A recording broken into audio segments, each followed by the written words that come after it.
Mateus capítulo 6, versículo 25 ao 34, diz assim a palavra de Deus: Por isso, digo a vocês que não se preocupem com a própria vida, quanto ao que comer ou beber, nem com o corpo, quanto ao que vestir.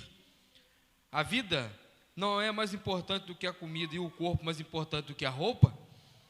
Observem as aves do céu, não semeiam, nem colhem, nem armazenam em celeiros, contudo, o Pai Celestial de vocês as alimenta. Vocês não têm muito mais valor do que elas? Quem de vocês, por mais que se preocupe, pode acrescentar um côvado à sua vida? Porque vocês se preocupam com as roupas. Vejam como crescem os lírios do campo, eles não trabalham nem tecem. Contudo, digam a vocês que nem Salomão, em todo o seu esplendor, vestiu-se como um deles. Se Deus veste assim a erva do campo, que hoje existe e amanhã é lançada no fogo, não vestirá muito mais a vocês, homens de pequena fé? Portanto, não se preocupem dizendo: o que comeremos, o que beberemos, ou o que vestiremos, pois os gentios é que correm atrás dessas coisas, mas o Pai Celestial de vocês sabe que precisam delas. Busque, pois, em primeiro lugar o reino de Deus e a sua justiça, e todas essas coisas serão acrescentadas a vocês. Portanto, não se preocupe com o amanhã, pois o amanhã trará as suas próprias preocupações. Bastam a cada dia os seus próprios problemas. Amém? Podeis sentar, irmãos. É um culto de oração e eu quero me debruçar de modo bem objetivo no texto, mas antes eu gostaria de fazer uma oração, orar com os irmãos mais uma vez nessa noite. É bem provável que você tenha um pedido especial no seu coração, é muito provável. Eu tenho o meu. Eu recebi pedidos para essa noite, estar orando. A Natália e o Neto, que são queridos, pedem oração por sua filhinha, que está internada no Ferreira Machado. E eu tenho os meus pedidos. Eu gostaria nesse momento de convidar você a colocar os seus pedidos diante do Senhor, fechar os seus olhos por um momento, a expressar ao Senhor, no seu íntimo, no seu coração, um pedido. Talvez alguma coisa que incomode o seu viver, talvez uma luta que você tem travada contra o pecado, talvez um familiar que você tem orado pedindo a Deus para que possa converter o seu coração, talvez uma situação que você tem visto, tem te incomodado, você quer apresentar isso diante do Senhor, talvez a vida de um irmão que você tem pensado nele, coloque diante do Senhor, coloque suas vontades, os seus desejos diante do Senhor, apresente a Ele nesse momento. Ó Deus, nós queremos ir a Ti em oração e apresentar os nossos pedidos, ó Deus. Os seus servos lançam os seus pedidos ao Senhor nesse momento. E nós te clamamos, ó Pai, para que o Senhor possa atentar, ó Deus, a oração que se faz nesse lugar, ó Deus. Tenha misericórdia dos perdidos. Salve, Deus, os aflitos. Vá de encontro aos desesperados. Traga paz, ó Deus, e refrigério. Dê ânimo aos cansados, ó Deus. Pai bendito, converta aquele duro coração resistente. Pai bendito, transforme o viver daquele que luta contra o pecado e está sempre, ó Deus, sofrendo, sendo golpeado, Senhor. Traga, Senhor, restauração. Em nome de Jesus, dê vitória aos seus servos na luta contra o pecado, Senhor. Livre da tentação, Senhor. Ó Deus, perdoe os pecados, ó Pai. Deus bendito, que o Senhor possa ir de encontro àquela mãe que coloca o seu filho diante do Senhor em oração, ir de encontro àquele filho que apresenta os seus pais diante do Senhor. Pai bendito, que o Senhor possa vir, ó Deus, de encontro à oração que se faz por familiares, por conversões, ó Deus. Pai bendito, nós oramos por aqueles que estão doentes. Lembre-se, ó Deus, da Olívia, internada, os seus pais que estão aflitos, preocupados, que o Senhor possa trazer a sua paz, que excede todo entendimento, que o Senhor possa trazer a cura, Senhor, em nome de Jesus, que a sua vontade seja feita, meu Deus, assim na terra como no céu. Deus, nós expressamos a nossa gratidão por estar aqui nessa noite. Mais vale um dia nos teus átrios do que 1000 em outro qualquer lugar, ó Deus. Nós desfrutamos da sua doce presença. O nosso dia, ele é corrido, cheio de afazeres. O nosso dia nos sufoca, muitas vezes ficamos sem uma expressão enérgica para estar na casa do Senhor, mas quando nós entramos nos teus átrios, nós contemplamos a tua face. Ó Deus, venha sobre nós com o teu bálsamo através da sua palavra. Toque nossa alma. Ó Senhor, nos fortaleça, nos revigore, nos dê, Senhor, fôlego. Ó Deus, traga restauração, recomeço, traga, Senhor, em nome de Jesus, no poder do Evangelho, transformação, em nome de Jesus. Assim nós oramos, ó Pai. Amém e amém. Amados irmãos, os discípulos de Jesus estão lhe acompanhando, ouvindo o sermão da montanha. E nesse momento, nós vamos ver Jesus trazendo um alento para aqueles que estão lhe servindo, que vivem as suas vidas,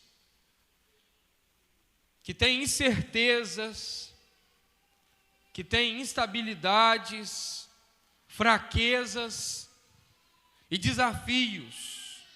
E tudo isso, sem sombra de dúvida, pode levar os discípulos do Senhor Jesus Cristo a sofrerem de ansiedade.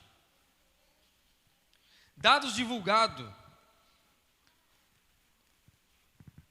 no começo de julho do ano passado apontam que 26,8% dos brasileiros receberam diagnóstico médico de ansiedade. 26,8% dos brasileiros. Esses foram diagnosticados, não são aqueles que têm ansiedade e estão em suas casas lutando contra a ansiedade. É aqueles que, por força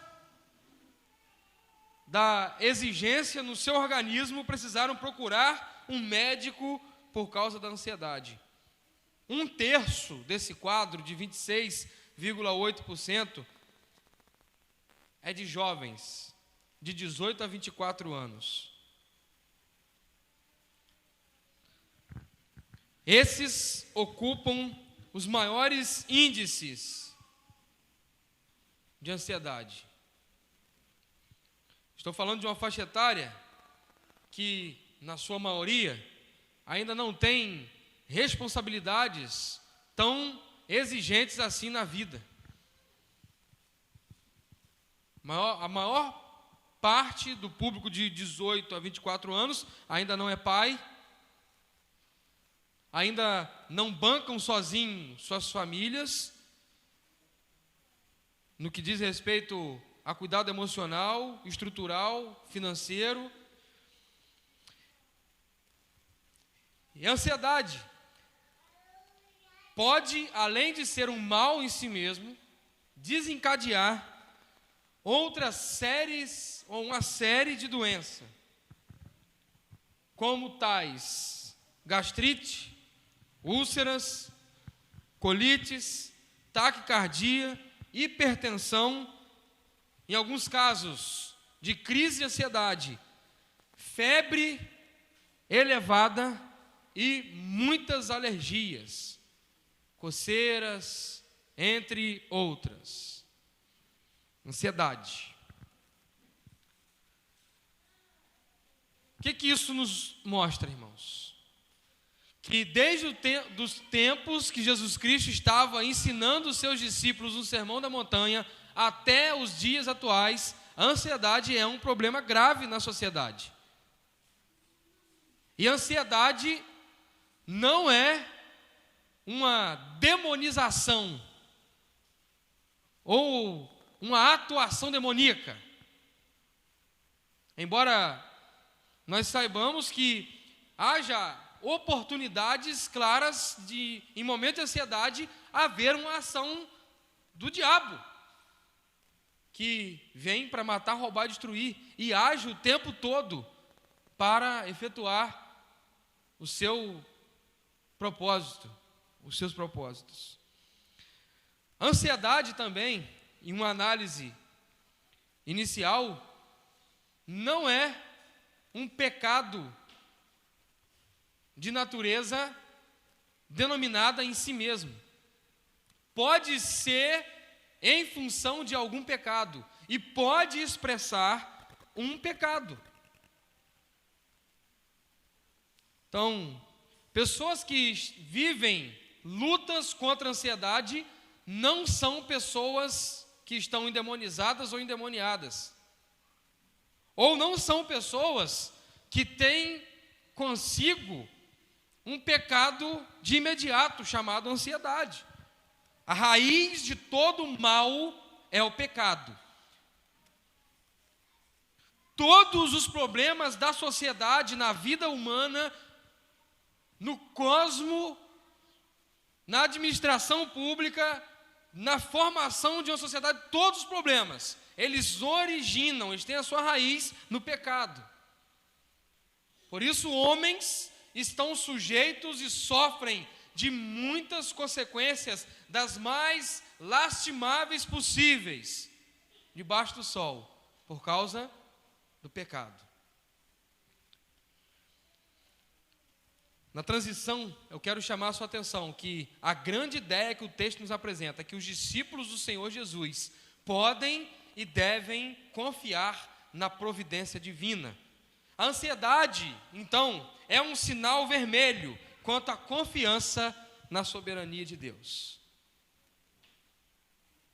Observe que o pastor que vos fala, na sua mais ignorância medicinal, médica, clínica, entende que a ansiedade é um grande mal, que desencadeia doenças físicas, biológicas, mas que não sou ignorante para endemonizar a sociedade, a ansiedade.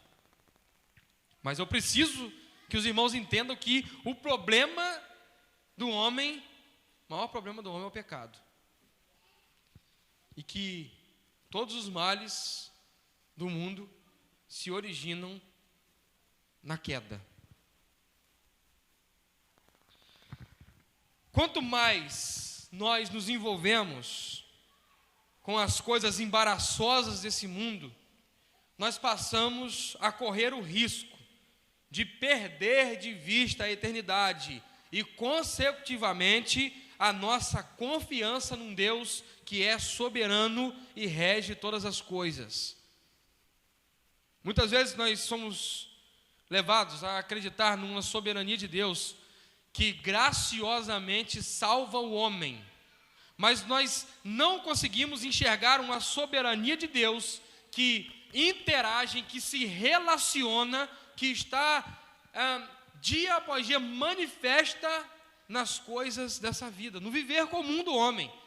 Deus é soberano para salvar, mas Deus também é soberano para continuar a operar o viver, o reger e conduzir a vida de um salvo. Assim como também Deus é soberano e conhece todas as coisas que acontecem, sem que nenhuma delas fuja do seu controle. Essa é uma declaração viril de um crente contra a ansiedade. Deus é soberano e nunca perde o controle de nada. 2 Timóteo, capítulo 2, versículo 4, diz assim: ninguém que milita o bom combate se embaraça com os negócios dessa vida, a fim de agradar aquele que o alistou para a guerra.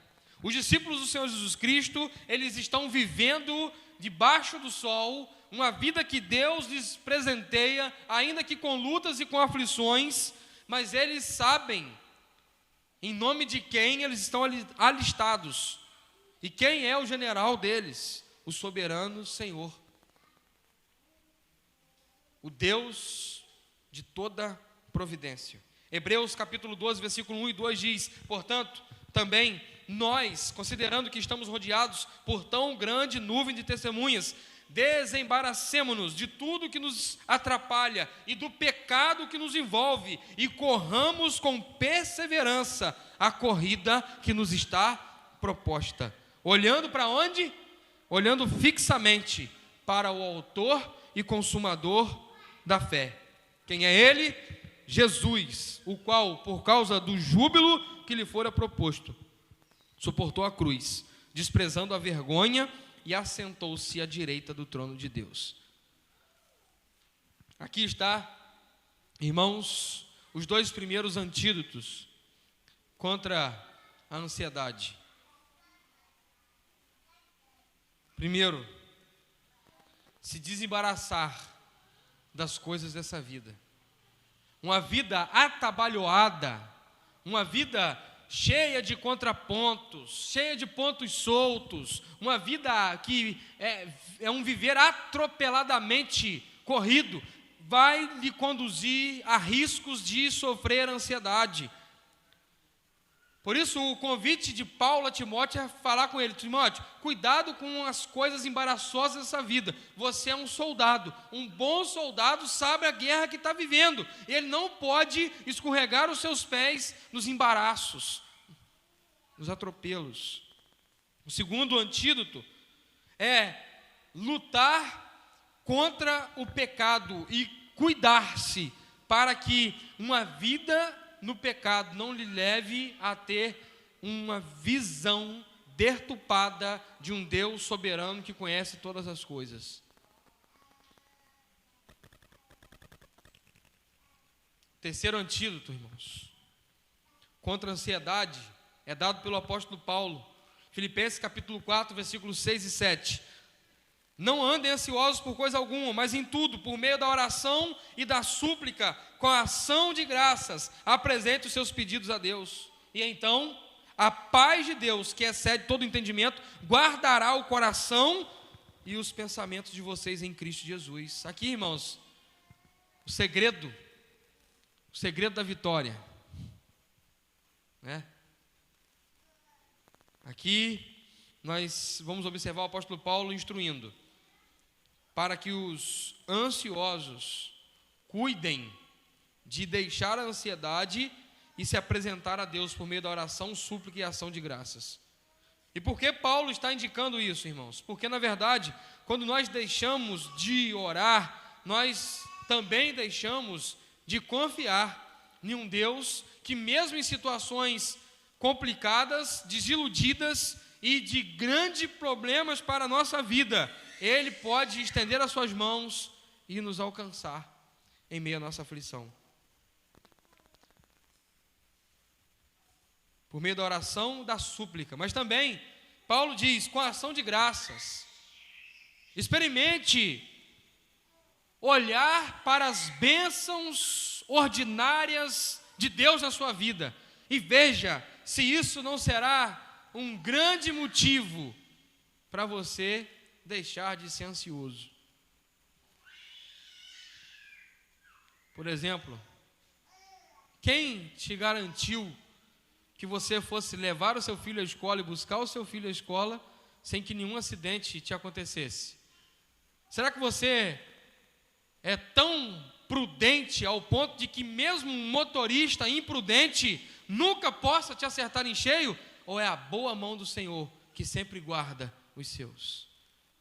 Experimente observar, amados irmãos, como você abriu os seus olhos, como vocês abriram os seus olhos hoje pela manhã e puderam contemplar a claridade do dia, sentar numa mesa, tomar um café quentinho, ter uma coisa para se alimentar, e veja se não foi a boa mão do Senhor que atuou para que você tivesse aquilo ali. Ah, pastor, mas eu corri atrás, eu fui trabalhar. Deus te deu saúde para você ir trabalhar. Ah, pastor, mas eu me graduei, eu me capacitei. Foi Deus que te deu inteligência para você galgar os seus patamares e atingir os seus níveis intelectuais. Essa paz que vem de Deus, que excede todo entendimento, ela guarda os nossos corações, os nossos pensamentos. Mas Paulo diz, se não se dirigir a Deus em oração, em súplica, em ação de graça, essa ansiedade vai dominar o seu coração. Todos nós, corriqueiramente, recebemos notícias desagradáveis e situações que nos colocam longe de ter o controle dela. Todos os dias somos conduzidos por lutas comuns.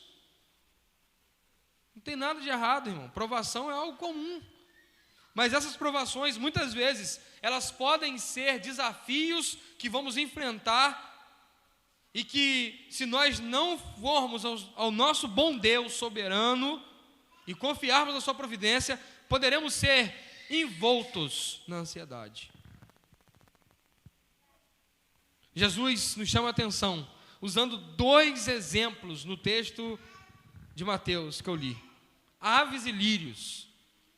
E ele nos convida a olhar, a observar. Jesus está convidando seus discípulos para uma atuação de observação. Provavelmente, Jesus no Sermão da Montanha tinha sobre a sua cabeça aves voando, e ele usa daquilo que está à sua volta para aplicar o seu ensino. Aves. Olhe para as aves. Olha para o João de Barro. Que coisa linda. É uma casinha de João de Barro, irmãos, feita na posição certa, que não pegue sol e nem chuva na entradinha dela. Observe a construção dos ninhos dos pássaros, que de folhinha e cisquinho constrói o seu ninho, e que naquele ninho bem quentinho coloca os seus ovinhos, e dali vem um filhote. Observe as aves. Observe as aves a voar, a bicar a terrinha, a mexer a terra para pegar os pequenos alimentos que ali estão, a pousar nas frutas e comerem. E nas grandes produções, se não proteger, os passarinhos vêm e acaba com tudo. Eles estão se alimentando. Deus lhes deu o alimento. E Jesus chama a atenção. Está vendo como que tudo está dando certo, está sendo conduzido pelo Criador na vida dos pássaros? Como também não seria com vocês? A Bíblia chama o homem de coroa da criação. Deus fez tudo e viu que era bom. Deus fez o homem e viu que era muito bom. E Deus deu tudo o que ele tinha feito para o homem. Houve um júbilo quando Deus terminou de fazer todas as coisas, e então ele fez o homem. Houve um júbilo em Deus. É muito bom. O que Jesus está nos apontando, irmãos, é o seguinte: Deus fez todas as coisas e fez vocês de uma maneira especial. Com a sua própria mão forma o homem, sopra nas suas narinas o fôlego de vida, tira da costela de Adão a mulher. Há um toque, um cuidado, um trabalho especial de Deus na construção do homem.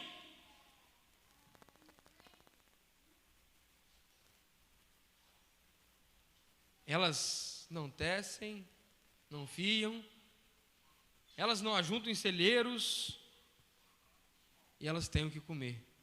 As aves não ajuntam em celeiros e têm o que comer. E os lírios. Aí Jesus volta e olha para um outro lado da montanha e ele vê aqueles lírios. Lindo.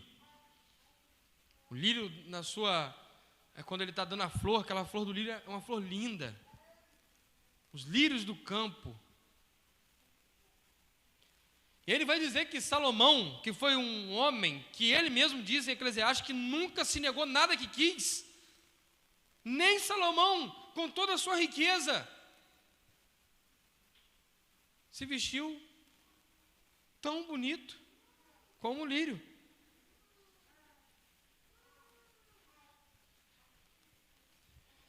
Que isso nos expressa, irmãos?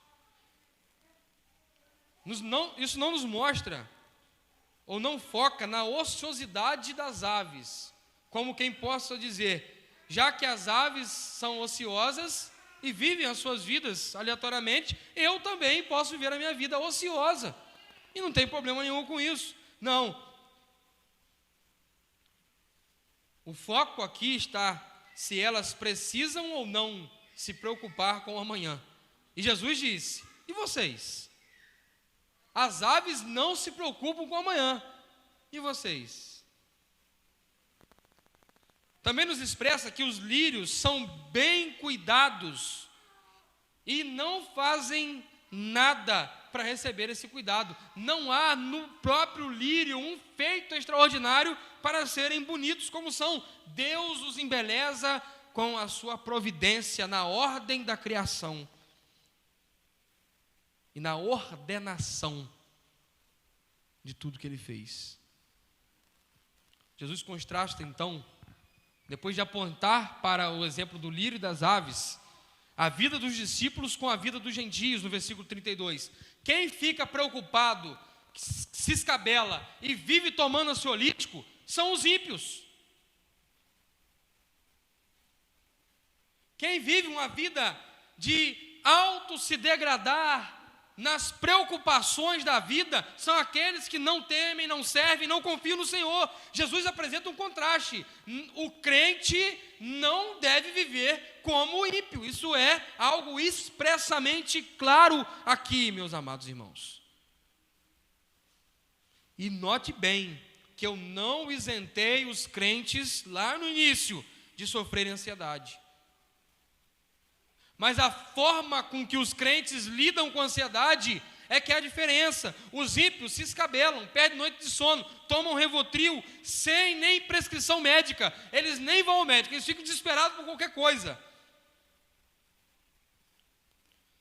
Se a louça na pia fica mais avolumada um pouquinho, já há desespero. Se na hora de pagar as contas, você atinge o limite. Lá em casa tem um mistério, cara. Toda vez que as contas aumentam, e a gente estava falando bem assim, entre a gente, esse dinheirinho está vindo para a gente pocar ele, né? Vamos aproveitar. Aí o que acontece? A providência de Deus também aumenta as contas. É a providência de Deus. Deus gere todas as coisas, irmãos. E ele já sabendo que as contas iriam por ocasião de situações adversas ou comuns, aumentariam, a providência dele vem juntinho no dinheiro. E a gente fala assim, a gente sempre fica nessa. A Alcimara fala assim, poxa vida, não vai sobrar. Eu falo assim, ainda bem que tivemos aquilo que iria sobrar para pagar o que faltar. Irmãos, os ímpios se desesperam. Os crentes, ainda que atacados e acometidos por ansiedade, eles sabem para onde eles correm. Eles vão para o Senhor, Deus soberano da providência, que nunca falhou, irmãos. Nunca falhou. Desde a antiguidade, ainda não se viu com os olhos, e ainda não se ouviu um Deus que trabalha por aqueles que nele esperam. Ele é uma torre forte em tempos de guerra. Ele é um escudo e fortaleza e socorro bem presente na hora da angústia. Salmo 46. Ele é um Deus que sempre esteve com o seu povo no decorrer da trajetória do deserto. Ele é um Deus que visitou Daniel na cova dos leões e o livrou dos leões famintos. Na fornalha com os jovens, ele esteve presente. É um Deus que sempre acompanha os seus servos e jamais os abandona. Mateus capítulo 28. Eis que eu estou convosco todos os dias, até a consumação dos séculos. Não há interrupção no agir de Deus em favor dos seus. Por isso o texto nos chama: não andeis ansiosos. E isso não é uma proibição de previdência ou de planejamento. Presta atenção nisso. Quantas e quantas vezes nós já vimos esse versículo aplicado erroneamente? Meu irmão, buscai em primeiro lugar o reino de Deus. É o cara negligente com a família, negligente com o trabalho, ele não faz uma reserva, ele não se prepara, ele não cuida, ele não zela, ele não se planeja, ele vive uma vida toda equivocada. Está errado, não é isso. Não é uma proibição para previdência ou planejamento. E nós devemos estar atentos a isso, irmãos. Nós devemos estar atentos para nós não aplicarmos esse versículo numa vida preguiçosa, numa vida que não tem um ordenamento no viver, numa vida que não sabe olhar para os desafios e saber que eles podem um dia chegar na sua casa também. Nós precisamos estar atentos a isso. 1 Timóteo capítulo 5, versículo 8. Se alguém não cuida dos seus parentes ou dos da própria família, ele negou a fé e é pior que um descrente. De modo que Paulo está advertindo Timóteo o seguinte: cuidar, zelar, ter preocupação com a família não é errado. Não está errado isso. Nós devemos entender que Deus nos dá sabedoria, graça comum e nos adverte ao ensino através da sua palavra para que nós possamos viver uma vida, irmãos, sem embaraço. E a desobediência a isso, sim, nos leva a atropelos. Provérbios está cheio de ensinos quanto a isso, irmãos. Vamos ver aqui um provérbio que nos adverte. Provérbios 6, versículos 6 a 8. Presta atenção que já fizemos até musiquinha com isso, né? Aquela musiquinha, a corta folha e carrega a formiguinha. Não, a formiguinha corta a folha e carrega.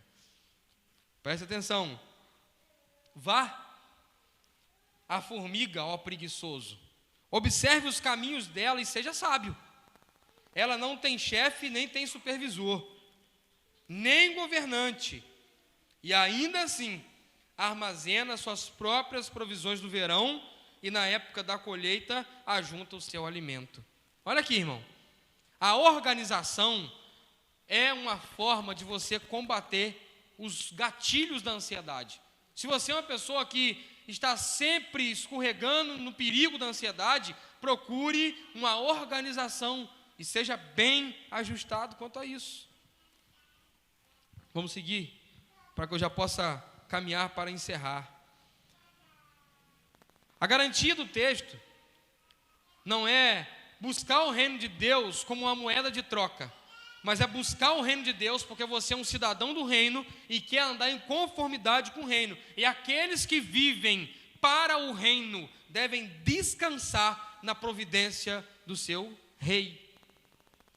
Muitas pessoas usam esse texto como olha, se eu buscar em primeiro lugar, Deus vai fazer tudo para mim. Eu vou poder descer a Serra do Aracaju sem freio e Deus vai frear minha moto. Eu vou poder botar 160 e Deus vai fazer a curva para mim. Meu irmão, não tem nada disso no texto.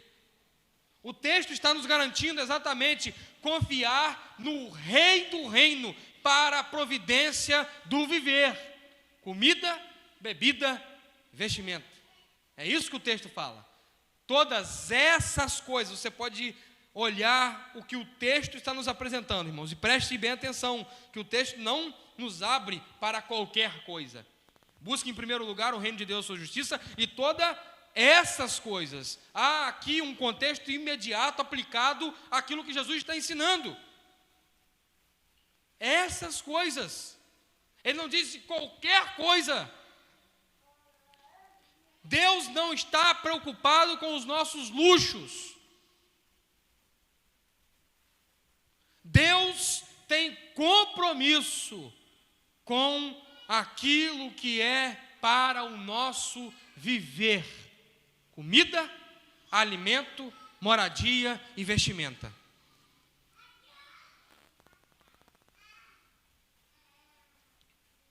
O Everton e a Alcimara decidem se casar. O Everton trabalha de produtor de produto de limpeza, né? Eu era o engenheiro de produção, eu era o químico, eu era tudo, né? Com o Dudu. E vamos lá, vamos casar. Aí, o Everton começa a juntar um dinheirinho, ganhando um salário mínimo, fazendo seminário, e vida de seminarista é sofrida. Livros são caros, eu tinha que comprar um notebook, eu não tinha reserva para isso. Aí Edu falou assim: presta atenção, compra um notebook que eu pago no meu cartão, vou dividir o máximo que eu conseguir para você e desconto do seu pagamento essa micharinha. Divide um quanto? 24 vezes, divide aí o máximo que você conseguir. Aí eu mandei para ele, ele comprou. E aí, estou namorando. Mas eu comecei a namorar o Alcimara falando que eu ia casar com ela em 2 anos. Falei, não vou passar 2 anos, eu vou casar com você, com 2 anos eu caso com você. E eu marquei o casamento, sem ela saber a data. Eu comprei as alianças, medindo a aliança, um anel no dedo dela que eu peguei escondido lá no guarda-roupa dela com a ajuda da mãe dela. E eu fui à casa dela e botei aqui, está marcado nosso casamento, é esse dia aqui, tal dia, está marcado. Trabalhando, ganhando um salário mínimo. Ué, pastor, como é que você ia comer, pagar aluguel, comprar as coisas, mobiliar a casa, fazer casamento? Aí, quando a gente marca o casamento, a prefeitura, que já tinha um contrato com a Alcimara, dá uma oportunidade dela ter uma ampliação. Eduardo me chama e fala assim: olha, eu vou te demitir, vou te pagar tudo que você tem direito e você vai continuar trabalhando para mim. Vai ganhar o fundo de garantia e o meu salário. Você vai jogar seu dinheirinho lá em cima. E eu fui aí foi juntando. Eu sei que a gente tinha um dinheiro juntadinho. Pagamos a nossa festinha de casamento sem dever nem R$1. Partimos para dentro da nossa casa com aquilo que a gente tinha condição de ter. Ganhamos muitas coisas. Deus sempre providencia para os seus servos, irmãos. Nós não podemos nos deixar cegar pelas necessidades da vida. É isso que Jesus está expressando. E o melhor de tudo, quando eu estou lá em Búzios, na minha lua de mel, no meu 4º dia de lua de mel, meu telefone toca. Tiririm, tiririm. Eu atendo. Kelly, na época, era segurança do correio. O Everton, você não está em São Fidélis e chegou um telegrama para você aqui. Eu escutei os carteiros falando ali atrás: o que é que vai fazer? O que é que eu faço? Falei: recebe, abre e lê para mim. E ele recebeu, abriu e foi lendo. E à medida que ele lia, dizia: senhor Everton Muri Campos, o senhor está convocado para se apresentar no dia 5 de abril, na sede dos Correios, Cidade Nova, no Rio de Janeiro, tal hora, portando tais e tais documentos. Acabei de casar. Deus providenciou o concurso. Deus continua agindo em favor dos seus servos, irmãos.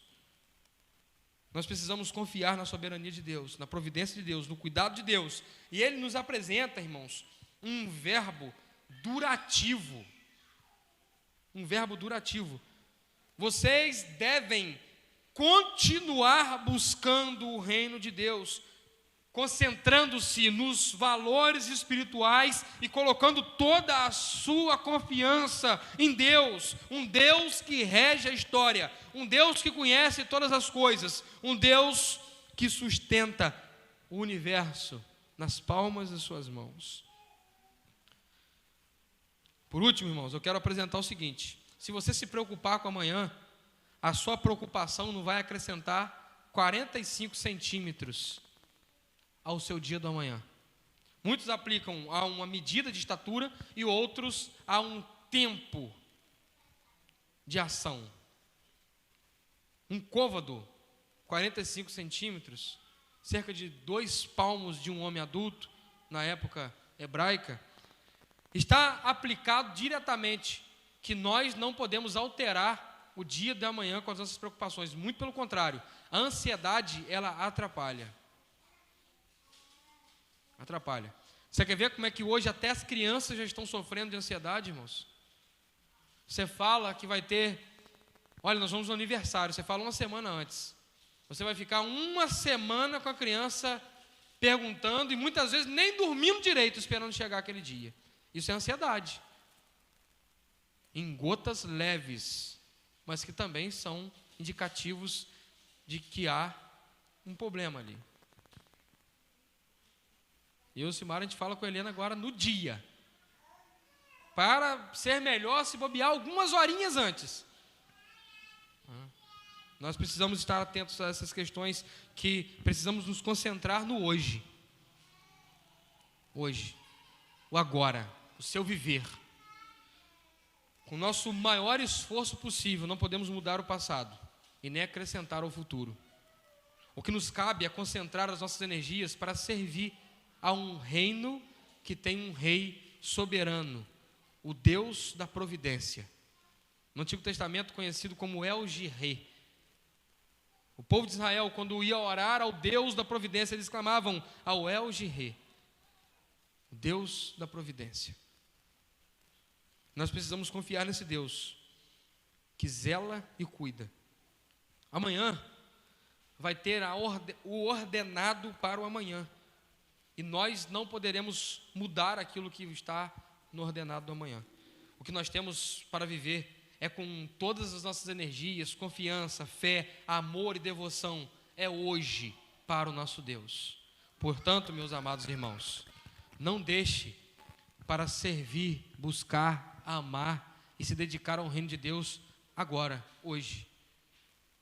Não tem essa de querer resolver os seus problemas, os seus desafios. Amanhã tem isso para fazer, eu preciso me ajustar naquilo, ainda falta aquilo outro. O chamado de Deus é: busque em primeiro lugar o reino de Deus. E fazer isso não é deixar para amanhã, nem para depois, nem depois que você resolver as suas questões.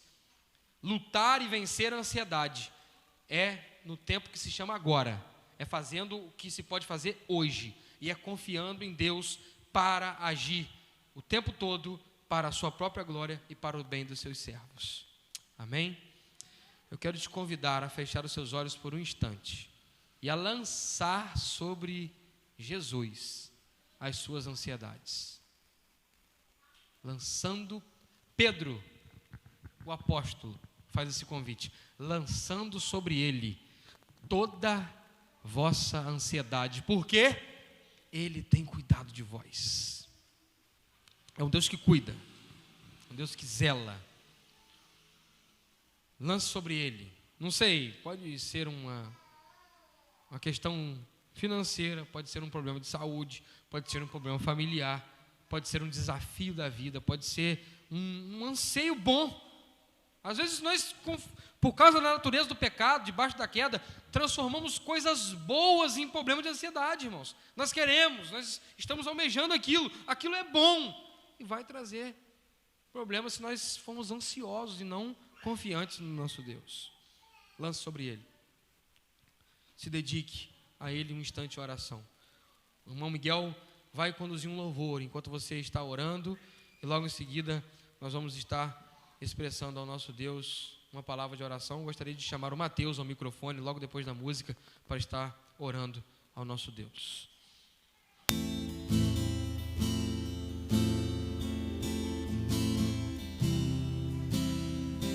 Eu sei que sempre estás comigo, Senhor.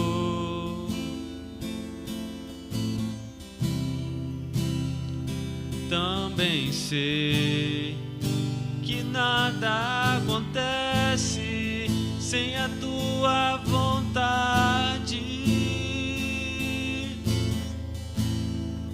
mas preciso aprender a confiar em ti, mas preciso aprender a descansar em ti. Tu és meu Senhor,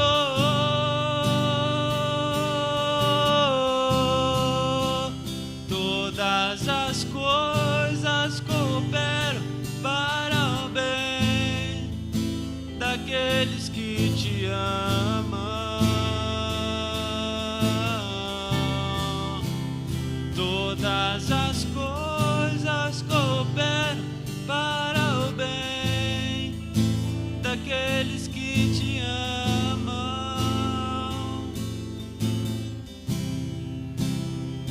Eu sei que sempre estás comigo, Senhor. Também sei que nada acontece sem a tua vontade, mas preciso aprender a confiar em ti, mas preciso aprender a descansar em ti. Tu és meu Senhor,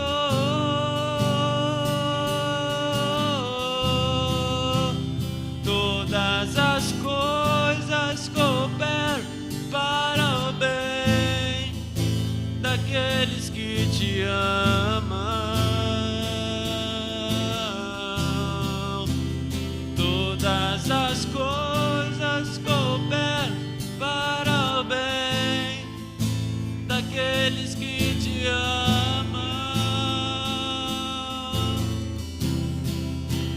Todas as coisas cooperam para o bem daqueles que te amam. Todas as coisas cooperam